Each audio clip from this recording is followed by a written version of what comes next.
started with a simple impulse: get out of the city. No phone, no emails, no shitty coffee shop espresso shots pretending to be single origin. Just me, my pack, and a quiet trail through the Blue Ridge Mountains. I'd been burned out, overworked, and honestly, over people. So when I saw a weekend gap in my freelance schedule, I packed up my gear, filled a couple water bottles, and pointed my car toward the hills. I was supposed to hike solo. That was the whole point. Silence, solitude, fresh air, reset. So when I pulled up to the trailhead and saw someone else lacing up their boots beside a dusty black Jeep, I felt an annoying flicker of disappointment. Until he looked up.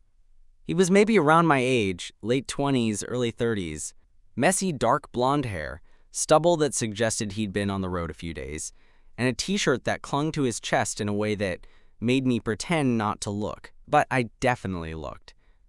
"You hiking Pine Creek Loop too?" he asked, voice low and relaxed like he was halfway through a nap. "Yeah," I said, adjusting my pack. "Didn't think it was a popular trail." "It's not," he replied, standing to his full height.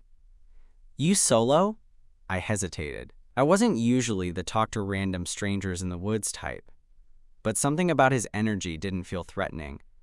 Just easy. Calm. "Yeah," I nodded. Was hoping to disconnect for a bit. He smiled faintly. "Same. Mind if I tag along for a bit? Just until the first lookout.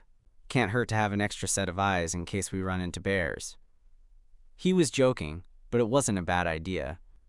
The trail was remote, and cell service dropped off after the first half mile. "Sure," I said, before I could talk myself out of it. "I'm Liam." "Evan," he replied, reaching out to shake my hand. His grip was firm, warm. We set off. The first few miles were casual.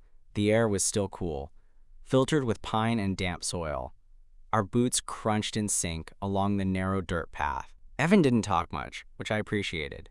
But when he did say something, usually some dry joke or offbeat observation, it was actually funny. He didn't feel like someone I had to perform around. "Bet you didn't plan to hike with some random dude today," he said, as we passed a bend with a wide view of the valley below. "Not exactly," I admitted, "but you're less annoying than most strangers." He gave a small grin. High praise. We kept walking, weaving through tall trees, the occasional squirrel bolting across the trail. I found myself glancing at him more than I meant to. He moved easily, comfortably, like someone who didn't care about checking the time every 5 minutes. The kind of guy who didn't feel the need to fill silence, just to prove something. Eventually, somewhere around the 5th mile, I pulled out my map just to double-check our position. "Should be a fork soon that leads to the summit, or the loop trail," I said. Evan leaned over my shoulder. "Think we already passed it?" I frowned. I didn't remember seeing it.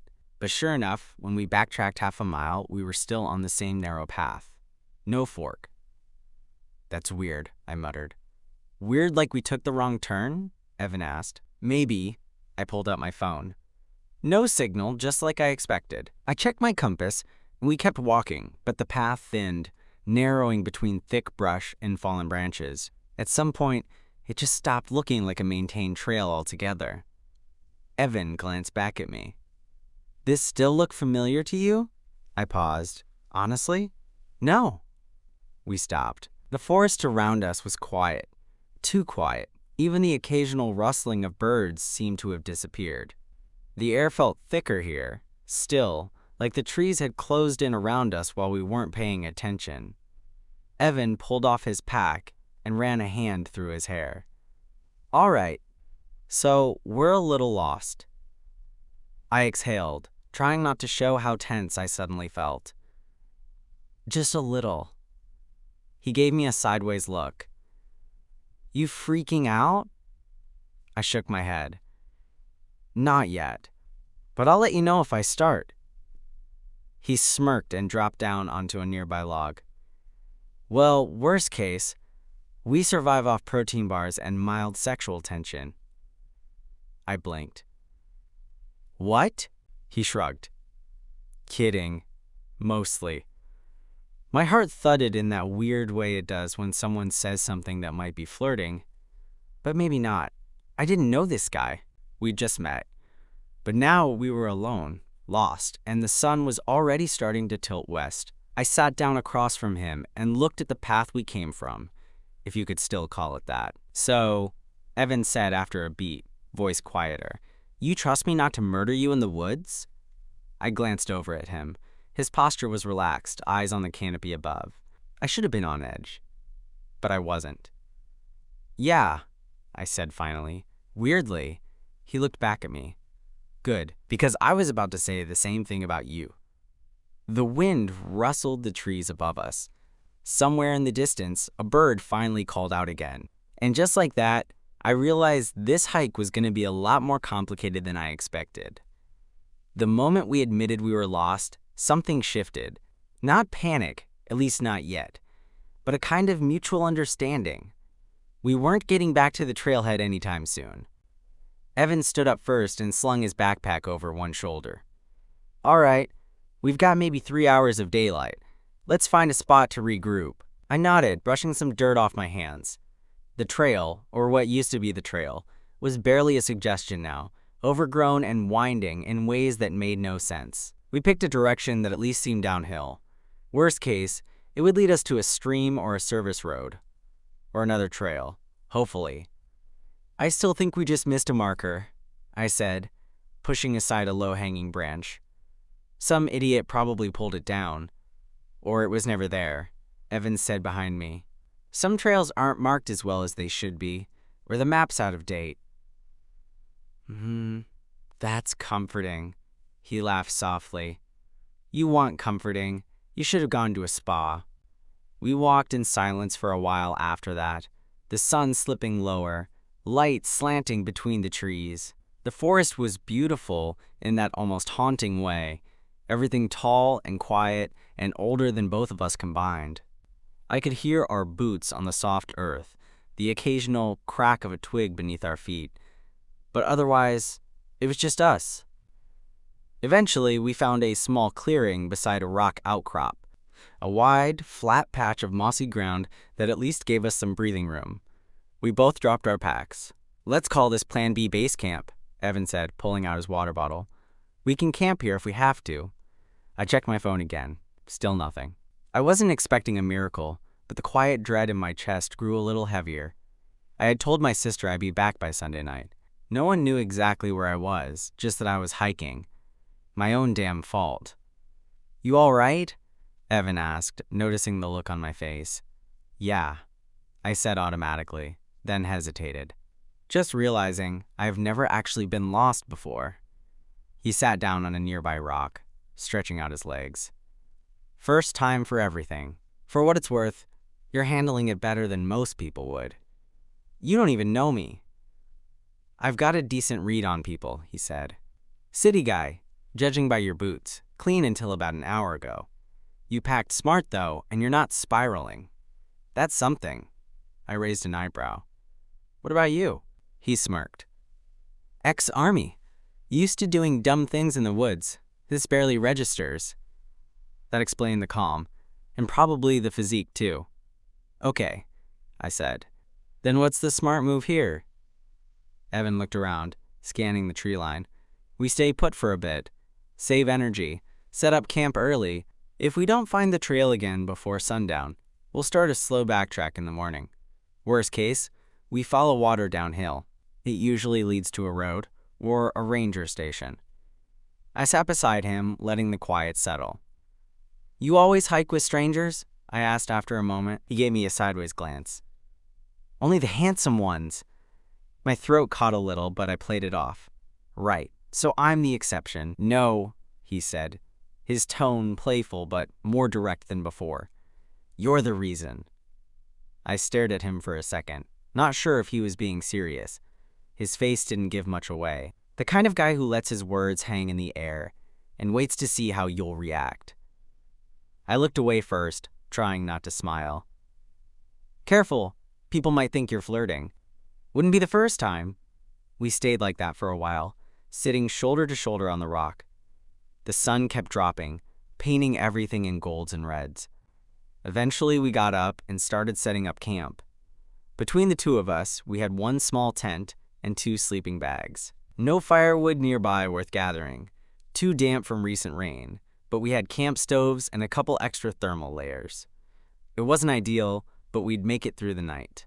Evan handled his gear like he'd done this 100 times before. Everything efficient, every movement deliberate. I set up the tent while he boiled water for freeze-dried meals. Chili mac or beef stew, he asked, holding up 2 silver pouches. Surprise me. He tossed me the chili mac. Brave. We sat cross-legged outside the tent, eating in the last light of the day. The warmth of the food helped, and so did the company. Somehow, I wasn't freaking out. Not really. Evan had that effect. You ever get sick of it? I asked suddenly. Being out here alone all the time? He looked at me over his spoon. You mean, do I ever miss people? I nodded. Sometimes, he said, but I also think you see people more clearly when you're out here. No noise, no distractions. He paused, his eyes flicking to mine. Take us, for example, he continued. If we met in a bar, you probably wouldn't have talked to me. I smirked. That's not true. He raised an eyebrow. Well, I admitted, maybe. I don't usually talk to guys who look like you. It never goes anywhere. Like me? You know, I said, motioning vaguely. Confident. Rugged. Straight until proven otherwise. He chuckled, low and warm. So what's your read on me now? I looked at him for a second too long, unsure how to answer. You tell me, I said. He didn't break eye contact. I'm not here to play games, if that's what you're asking. A quiet settled between us again, heavier this time. I finished the last bite of my food and set the pouch down. The air had gotten colder. We should probably crash early, I said. Try to find the trail at first light. Yeah, Evan agreed, standing and stretching. There's room for 2 in the tent if you're not weird about it. I shot him a look. I'm not weird. He gave me a grin. Didn't say you were. We crawled into the tent a few minutes later, peeling off outer layers and slipping into our sleeping bags. The space was tight, our arms brushing as we shifted around. I could feel his body heat through the fabric. Night, he murmured, his voice softer now. Night, I said.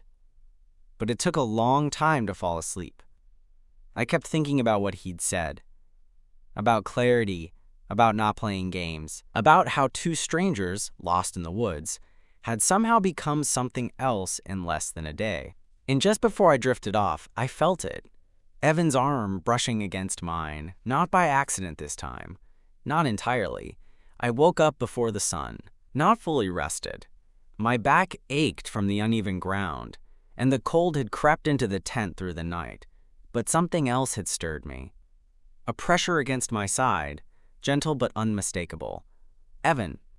He was still asleep, facing me in the dim blue light of early dawn, one arm draped lazily across the edge of my sleeping bag, his breath warm against my neck. Our sleeping bags had shifted in the night, and now there was no space between us. None. I lay there, completely still. I should have moved. I should have done something. But I didn't. Instead, I let my eyes drift across his face, relaxed, soft, in a way I hadn't seen before. A little stubble along his jaw, lashes casting faint shadows beneath his eyes. He looked calm, safer than I expected him to. Then he shifted slightly, his hand brushing my side through the nylon of my bag, and I felt my heart catch in my throat. I couldn't tell if he was still asleep or if this was deliberate. I whispered, "You awake?" Nothing for a moment. Then a low hum. Yeah, his voice was deeper in the morning, scratchy. I felt the warmth of it on my skin before he moved his arm back, slowly, giving me space. Sorry, he murmured. Didn't mean to crowd you. It's fine, I said, a little too fast. I didn't mind. He smiled faintly at that, then rolled onto his back with a sigh. We lay there for another minute, staring up at the sloping ceiling of the tent. Eventually, I sat up and unzipped the flap. The air outside was sharp and clear, the sky already starting to brighten to a pale gold. Mist hung low between the trees, and everything was still. Beautiful. Wild. Just the two of us and miles of forest. "Let's pack up," I said. "Maybe we'll have better luck in the daylight." Evan nodded, sitting up and rubbing the back of his neck. Coffee first. We ate in silence, both of us nursing our instant coffees like lifelines. By the time we finished, the sun was pushing through the trees, burning off the fog. We rolled up the tent, stuffed our bags, and tightened our laces. Back on the trail, if you could still call it that, we picked our way through dense undergrowth. Fallen branches snagged our packs. The ground sloped unevenly beneath us, damp from the morning dew. We didn't talk much. Every now and then, Evan would pause, scanning ahead like he was trying to will a trail marker into existence.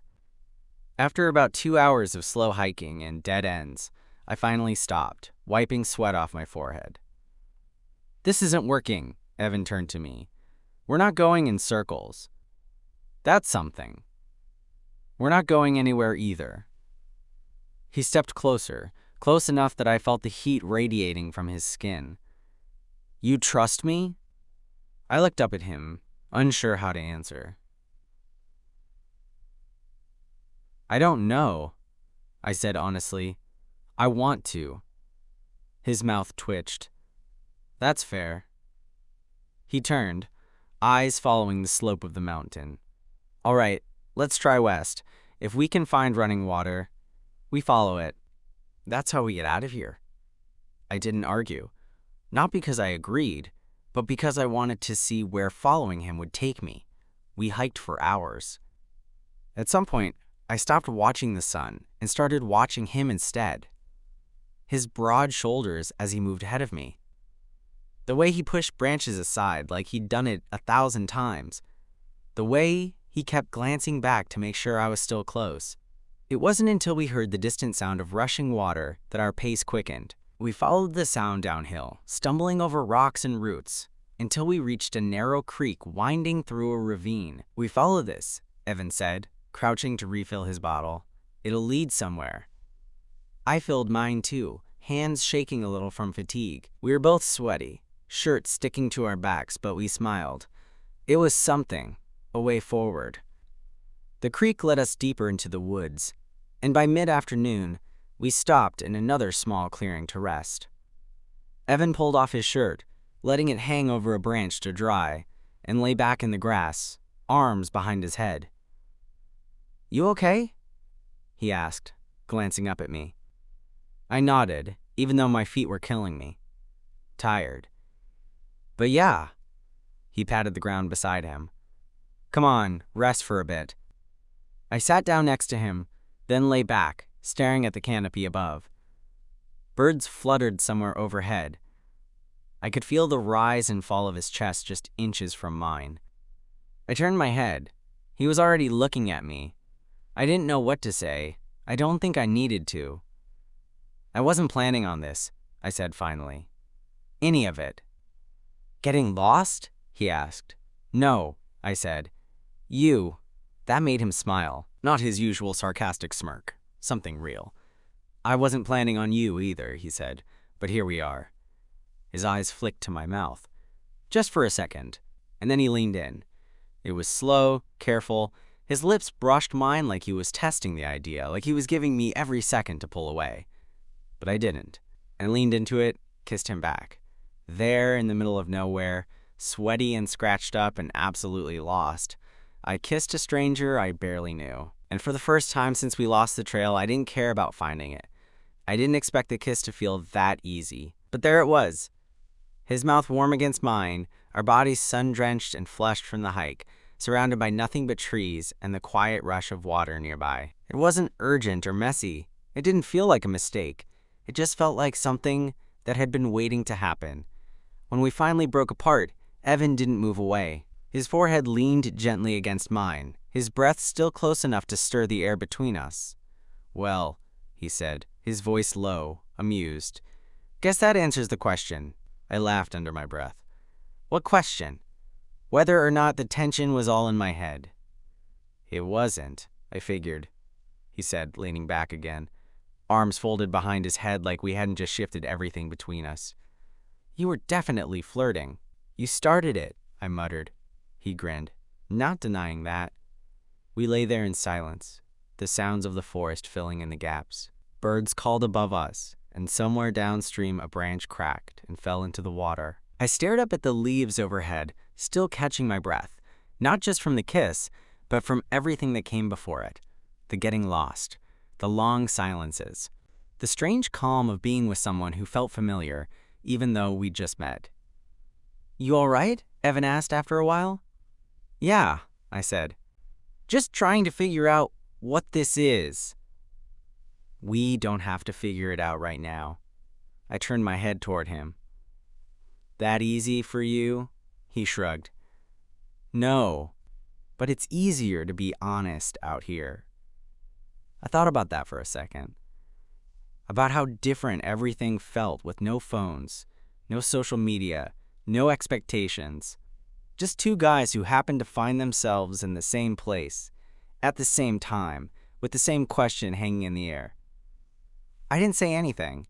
Instead, I reached over and touched his hand, just lightly, fingers brushing across his knuckles. He didn't pull away. We didn't kiss again right then. It wasn't about that. It was more about letting the air between us settle into something quieter, something understood.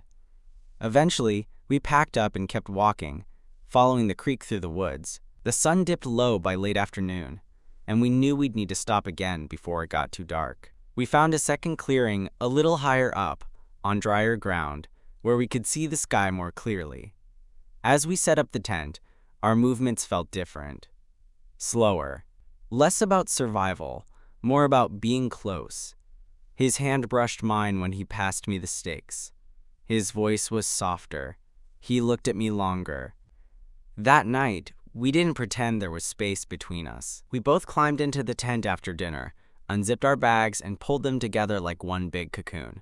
He pulled off his shirt again, and I tried not to stare, but failed. He caught me, of course, and just gave me a lazy smile. Not gonna lie, he said as he lay back, this is not how I thought this hike would go. Same, I murmured. Once we were lying side by side, everything felt tighter. The tent suddenly smaller. I could feel every breath he took, every slight movement of his body next to mine. You okay? He asked quietly. Yeah. You sure? I turned my face toward him, barely able to see him in the dark, but his voice was close, honest. Yeah, I repeated. Just wasn't expecting to meet someone like you. Evan shifted, and I felt his hand against my side again. This time, it stayed there. His fingers rested gently against my ribs through the thin fabric of my shirt. I wasn't expecting you either, he said, but I'm glad you let me hike with you. We didn't talk much more after that. I drifted off with his arm around me, our legs tangled up, the sounds of the forest humming quietly just outside the thin walls of our tent. No traffic, no buzzing phone, just his body next to mine, his fingers still barely moving across my shirt like he needed the contact to stay grounded.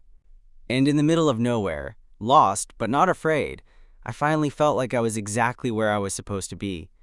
I woke up before him again. The early sun slipped through the thin mesh of the tent, casting a pale glow over everything. I could hear birds chirping and the faint, steady gurgle of the creek not far off. It was peaceful. Still. Evan was on his side, facing me, one arm tucked under his head, the other still draped across my waist like it had stayed there all night. His hair was a mess, his lips slightly parted, breath deep and even. There was something boyish about him when he slept. Less guarded. I didn't move for a long time. I just watched him. It was strange, how close I felt to him.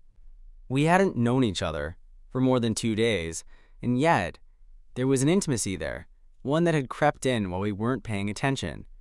It wasn't just the kiss. It wasn't just the shared tent, or the fact that we were literally lost together. It was how I didn't feel like a version of myself around him. I just felt like me.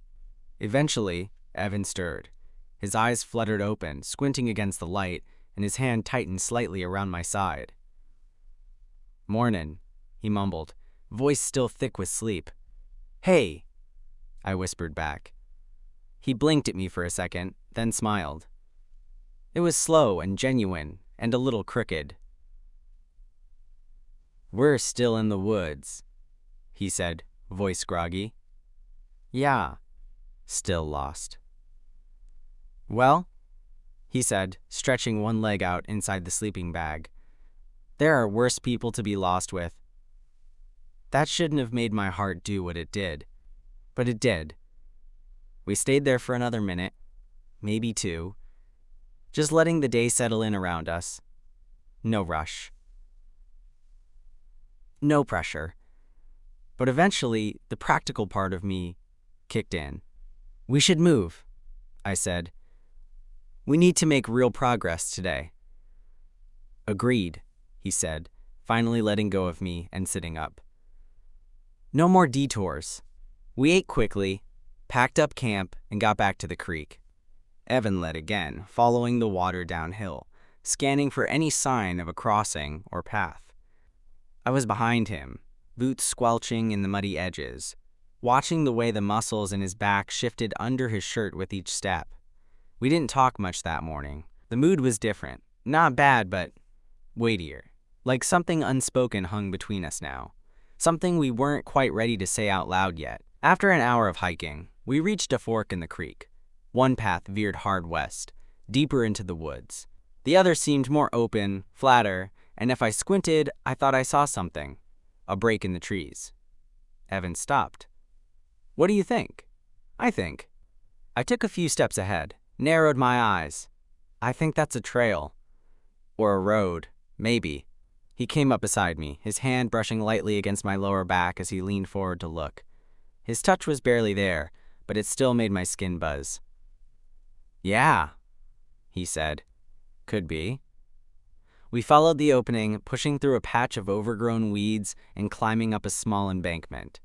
And then we saw it, an actual dirt road, probably a maintenance or fire road, running parallel to the creek. No pavement, but tire tracks. Civilization.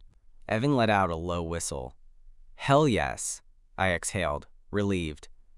"You think it leads back to the trailhead?" "Maybe. Or at least to a ranger post or campground." We both stood there for a second, not moving, just letting the moment settle. "We're not lost anymore," I said. "No," Evan agreed. "We're not." I looked at him. He was already watching me. It was different now, that look. Not heat, not hesitation. Something in between. Like we both knew this moment mattered. That whatever had happened between us didn't have to vanish just because we'd found the road again. "I don't really want this to end," I said quietly. Evan didn't smile, he just nodded. "Then let's not let it." That was the thing about him. He didn't say more than he had to. No speeches. No big declarations. Just truth, when it counted. We started walking again, side by side on the road, no longer following a stream or guessing which direction to go. And yet, even with a real path in front of us, I felt the same knot in my chest I'd felt when we first realized we were lost. Because now came the hard part. The part where we had to figure out who we were without the woods. Without the excuse of being strangers trapped in a shared problem. Out here, there were no expectations, but back in the real world, things got messy. Around mid-afternoon, we saw a sign, an actual sign, nailed to a tree. Trailhead parking, 2.5 miles. We'd made it. We paused there, both of us reading it in silence. "Almost there," I said. "Yeah," Evan replied. "Almost." He looked like he wanted to say something else, but instead he just adjusted his pack and kept walking. I followed.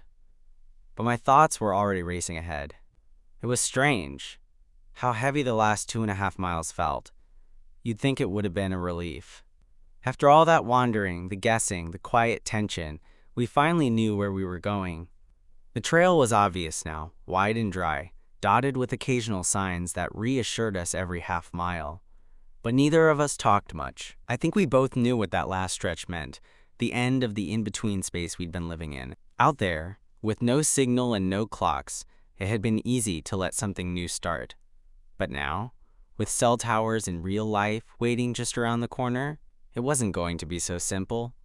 Evan walked just ahead of me, his shoulders a little tighter than usual. He kept glancing back, like he was checking to make sure I was still there. I was. We reached the parking area just before 4. My car was still there. A little dusty, but untouched. The lot was empty, except for one other SUV parked near the far edge. We stopped at the edge of the trees and just stood there.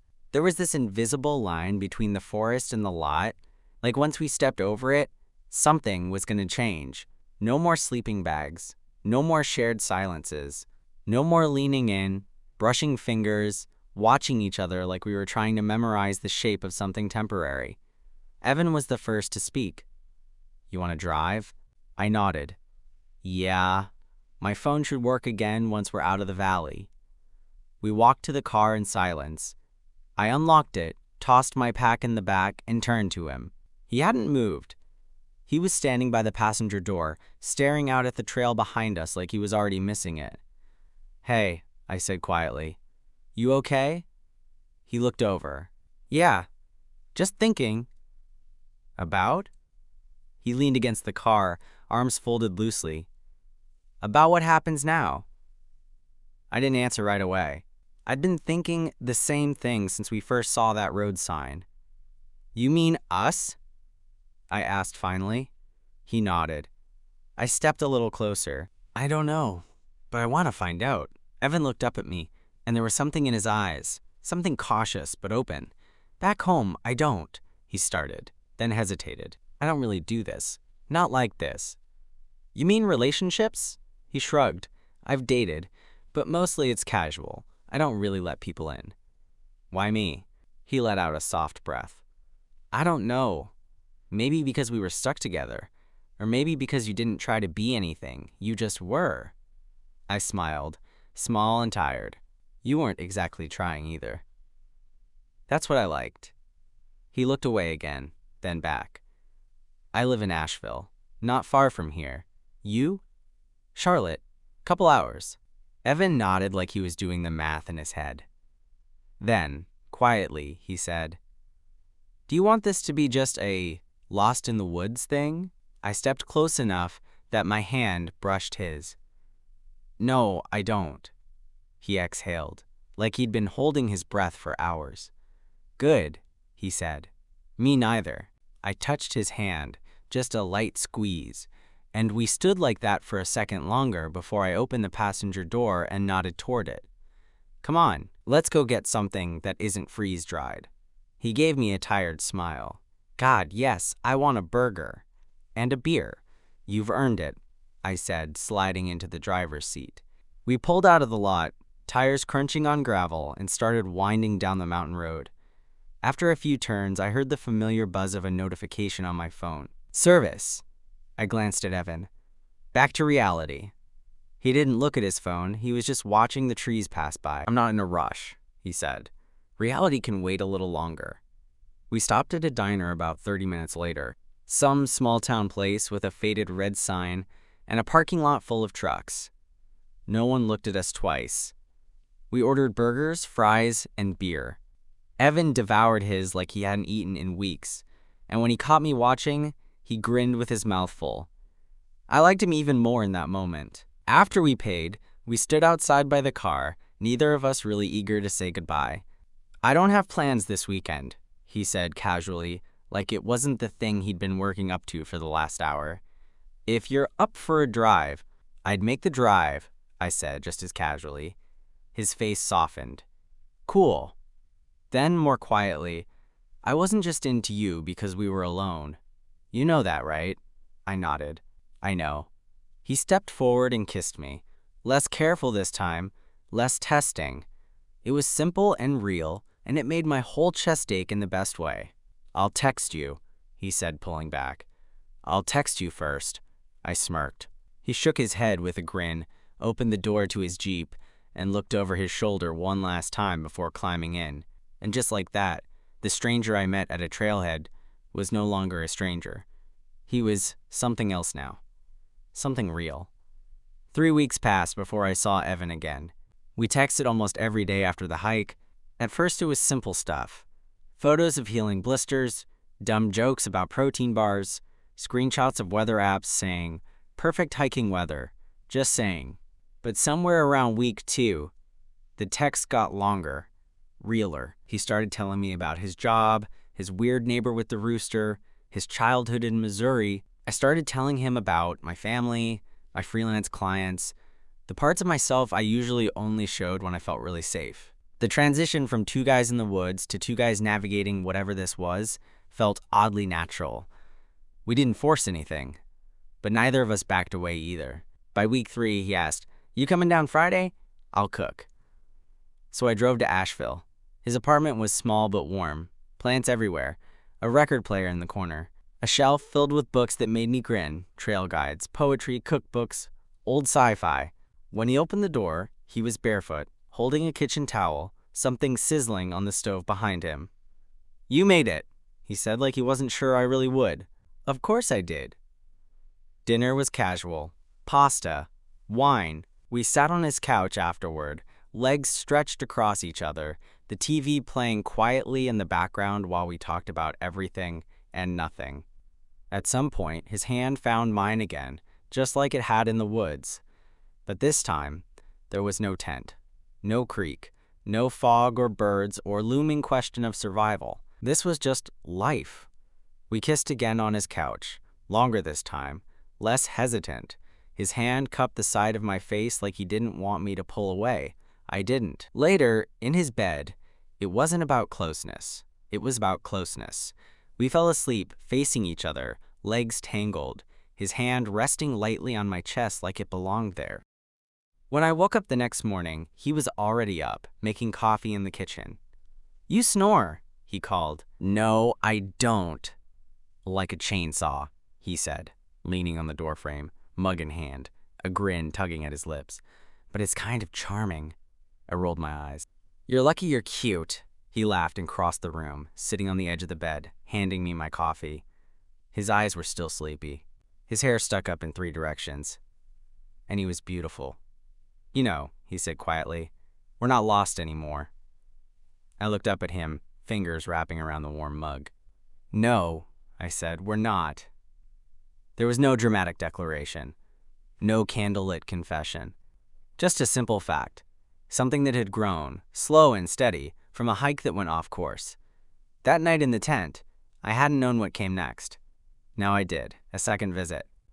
Then a third, a weekend at my place. Then 2. Eventually, we hiked again, intentionally this time, and he reached out to grab my hand on a trail that had clear markers the whole way. No getting lost. Just finding our way forward together.